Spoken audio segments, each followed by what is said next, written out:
Assalamualaikum warahmatullahi wabarakatuh. Apa kabar? Saya Hersun Arif dari Forum News Network. Komisi Pemberantasan Korupsi atau KPK akhirnya menetapkan Sekretaris Jenderal PDIP Hasto Kristianto sebagai tersangka.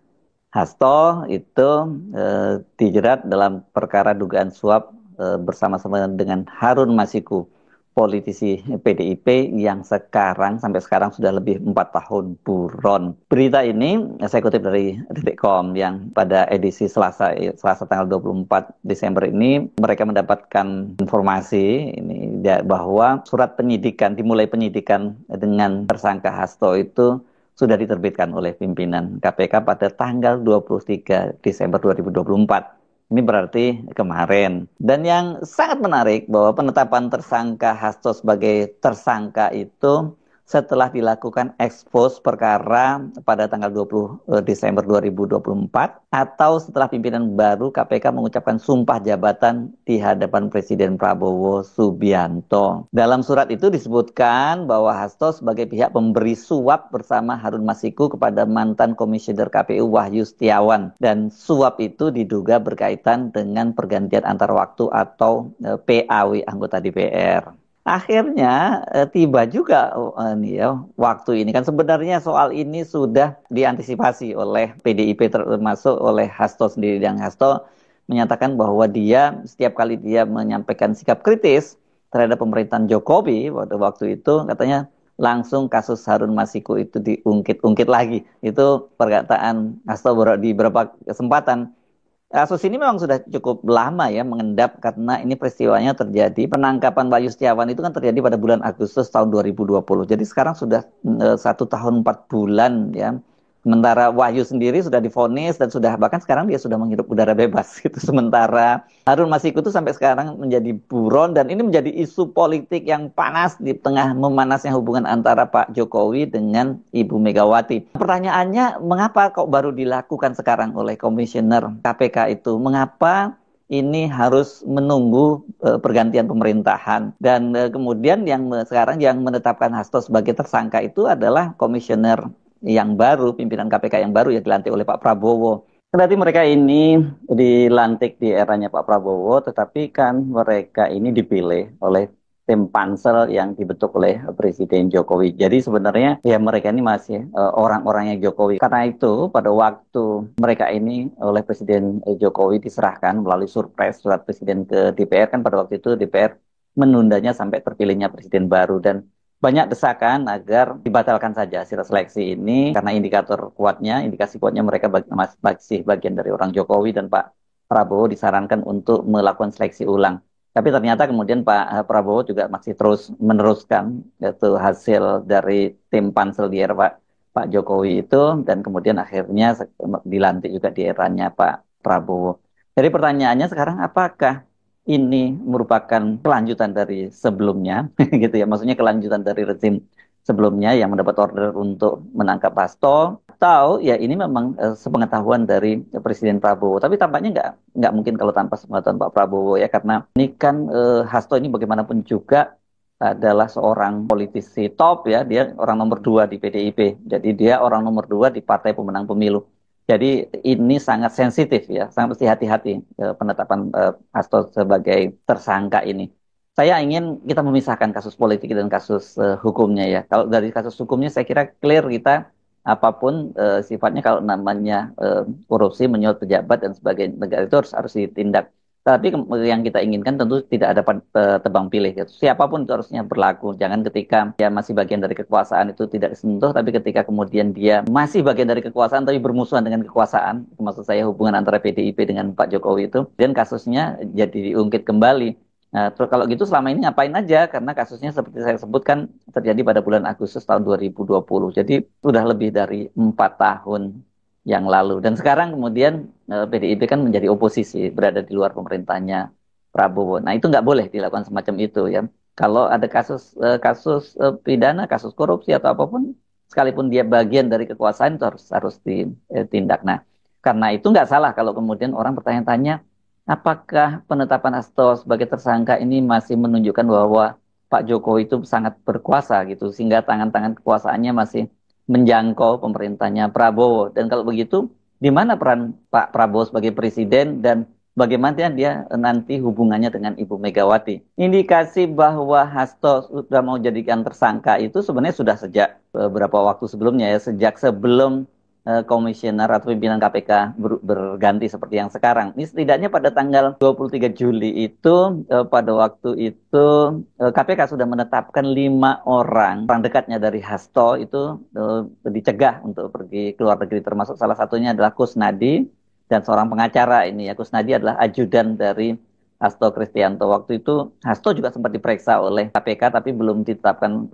sebagai tersangka ataupun dia kemudian dicegah cekal pergi bepergian ke luar negeri seperti stafnya yang lain. Jadi sebenarnya Hasto untuk menjadi tersangka itu OTW, on the way gitu. Hanya saja mengapa keputusan itu tidak diambil di era Jokowi ini yang tentu saja sangat menarik dan kita bisa menduga-duga bahwa terjadi deal-deal politik ya, terjadi proses-proses tawar-menawar politik begitu, dan sekarang kelihatannya tawar-menawar politiknya buntu dan Hasto dijadikan tersangka karena memang belakangan ini kan sikap Hasto terhadap Pak Jokowi dan keluarganya itu makin keras sekali ya, apalagi kemudian puncaknya itu tentu saja adalah pembacaan putusan pemecatan Jokowi dan keluarganya dari PDIP. Megawati pun juga jauh-jauh hari sudah menyatakan bahwa kalau sampai Hasto itu ditangkap oleh KPK, katanya dia akan datangi KPK itu.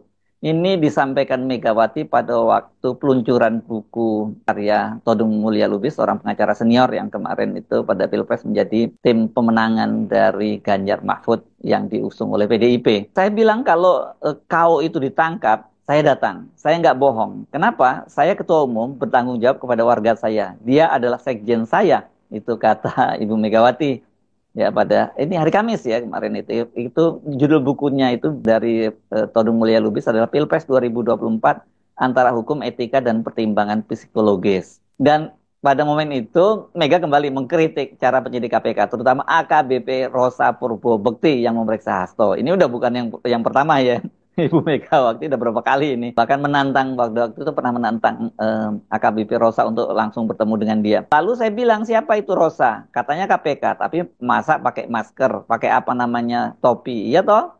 Berarti dia sendiri takut karena dia menjalani hal yang enggak benar, kata Megawati. Nah, kenapa kemudian kendati sekarang sudah di era pemerintahnya Pak Prabowo masih banyak yang mengkait-kaitkan dengan Jokowi? Ya ini karena Megawati sendiri kelihatannya sudah mendapat laporan yang spesifik, mendapat informasi yang spesifik bahwa memang akan ada upaya-upaya untuk mengacak-acak Kongres PDIP yang akan berlangsung pada bulan April mendatang itu, dan sudah menetapkan sejak sekarang Megawati untuk menjadi ketua umumnya lagi. Pada waktu hari yang sama ketika dia menyampaikan akan mendatangi KPK itu di acaranya Todung Mulya Lubis, dia juga secara terbuka menyatakan bahwa dia mendengar ada upaya untuk mengawut-awut begitu bahasanya, ini mesti mengacak-acak gitu ya. Ini Kongres PDIP. Ini biar kedengeran, kenapa? Karena aku juga nih ada berita nih katanya nanti di Kongres karena sekarang kurang bisa berhasil, maksudnya DPP pimpinan PDIP pimpinan Megawati nggak berhasil karena suaranya di pemilu legislatif turun sangat signifikan sampai 18 kursi dan kemudian di Pilpres kalah. Makanya katanya Kongresnya itu mau diawut-awut. Dan kemudian waktu itu Megawati menantang mereka yang akan mengganggu jalannya Kongres PDIP itu. Saya sengaja nih supaya pada kedengaran dah, kamu coba awut-awut partai saya. Ini pasti tantangan terbuka. Gue udah tahu, lu mau ngawut-awut, coba deh sekarang awut-awut. Jadi ini semacam deterrent effect atau intercept gitu yang dilakukan oleh Ibu Megawati. Apa targetnya mengawut-awut itu? Yang jelas itu ya kepemimpinan Megawati itu akan diambil alih dari PDIP, dan sebenarnya sudah jauh hari ini disampaikan oleh Ibu Megawati. Tidaknya pada tanggal 14 Agustus 2024, Megawati itu dalam sebuah pidatonya waktu itu menjelang penentuan siapa yang menjadi kandidat yang akan diusung oleh PDIP pada pilkada ya, dia menyatakan ada pihak yang hendak mengambil alih partainya menjelang Kongres PDIP pada tahun 2025. Ini bulan April depan ya. Seperti biasa kan Ibu Megawati itu kalau ngomong kita mesti mendengarkan dengan cermat karena kan berserak-serak gitu ya, dan intinya itu bisa nyebar di mana-mana. Dia mulanya pada waktu itu bicara usianya sudah 77 tahun dan katanya sih mestinya sudah pensiun, dan Ibu Megawati itu juga ingin menghabiskan waktu bersama keluarga. Ini sama kemarin juga menyatakan ingin bersama cucunya. Aku dengar gitu, gue mau pensiun, Aku udah punya cicit kan, lucu banget. Tahu-tahu disuruh jadi ketum. Tapi nggak nurut, kata Ibu Megawati pada waktu itu. Megawati mengaku tidak ingin memikirkan menjadi ketua umum PDIP lagi. Tapi katanya ketika dia mendengar ada yang ingin mengambil alih partainya, dan akhirnya dia batal untuk mengundurkan diri dan memastikan dia akan kembali menjabat sebagai ketua umum. Udah gitu sekarang ada orang mau ambil alih pula PDI. Gawat gile, kata Ibu Megawati. Jadi Ibu Megawati ini ngotot terus ya, dia tetap bertahan menjadi ketua umum dan juga diminta oleh para kadernya untuk tetap memimpin PDIP ya, karena katanya itu tadi dia mendengar akan ada orang yang mau mengambil alih pimpinan PDIP. Ya siapa lagi yang mengambil alih ini, kan Jokowi pernah katanya melalui beberapa orang dekatnya Ibu Megawati menyampaikan kepada Ibu Megawati agar dia dipilih menjadi ketua umum PDIP, dan pada waktu itu ditolak ya oleh Ibu Megawati. Nah, bagaimana skenario-nya mengacak-acak Kongres PDIP itu? Kelihatannya ini pintu masuknya adalah melalui Hasto. Karena bagaimanapun Hasto kan dia adalah sekjen, orang kedua. Dan kelihatannya ini Ibu Megawati betul-betul sekarang untuk operasional itu sangat bergantung pada Hasto. Jadi kalau sampai Hasto kemudian ditangkap, kan berarti kan ini bisa berantakan ini PDIP ya. Dan ada kemungkinan orang-orang di dalam PDIP yang kita tahu pasti masih ada juga yang jadi simpatisan dari Pak Jokowi ini mungkin akan siap mengambil alih dari situ ya. Nah, soal ini diakui pada tanggal 19 Desember ini ditanyakan oleh wartawan kepada Ketua DPP PDIP Deddy Jeffrey Sitorus. Ya, dia memang mengaku mendengar ada upaya Jokowi untuk mengacak-acak Partai Banteng lewat pergantian sekjen yang saat ini dijabat oleh Hasto Kristianto. Ini dia menggunakan pada waktu itu, dia tidak mau membantah pertanyaan wartawan itu. Saya rasa kita tidak berbeda pendapat. Jadi indikasi yang Anda sampaikan itu kami tidak akan membantah, kata Deddy. Itu memang sudah berkembang luas dan memang sengaja dihembuskan. Tapi kami tidak akan ingin menyebut nama di sini karena nama itu tidak layak lagi disebut kalau menurut kami. Tentu maksudnya yang tidak layak disebut adalah nama Jokowi dan keluarganya. Karena itu menyikapi pernyataan Megawati yang menyatakan akan ada yang mau ngacak-acak, itu Ketua DPP PDIP Bidang Reformasi Hukum Roni Talapesi menginstruksikan kepada semua kadernya untuk mulai bersiaga terhadap yang ingin mengacak-acak gitu ya. Jadi dan bahkan kata dia ini siaga satu. Banyak sekali indikator-indikatornya ini. Salah satunya juga dilakukan operasi-operasi misalnya downgrade terhadap Megawati itu dengan menyebarnya banner-banner atau bahkan baliho di Jakarta dan sekitarnya. Itu yang menyebutkan bahwa pimpinan Megawati itu ilegal dan kemudian juga gagal. Jadi ya tidak salah kalau kemudian KPK sekarang menetapkan Hasto sebagai tersangka gitu, dan kendati ini terjadi di eranya Pak Prabowo, tetap saja telunjuk itu mengarah kepada Pak Jokowi mengingat perseteruannya dengan Ibu Megawati. Nah, dengan situasi sekarang saya kira ini akan makin memanas ya, perseteruan dari Ibu Megawati dengan Pak Jokowi. Jadi ini bisa dianggap sebagai pembalasan dari Jokowi karena dia dipecat dari PDIP, dia bersama dengan anak dan menantunya, bersama dengan Gibran dan Bobi. Nah, sekarang gantian dia menyerang dan mulai mewujudkan skenario-nya mengacak-acak PDI, Kongres PDIP, lewat penetapan Hasto sebagai tersangka. Itu saya kira sekarang kecurigaan yang muncul, bukan hanya dari kalangan internal PDIP, tetapi juga dari banyak pengamat yang memperhatikan hubungan antara Ibu Megawati dan Pak Jokowi.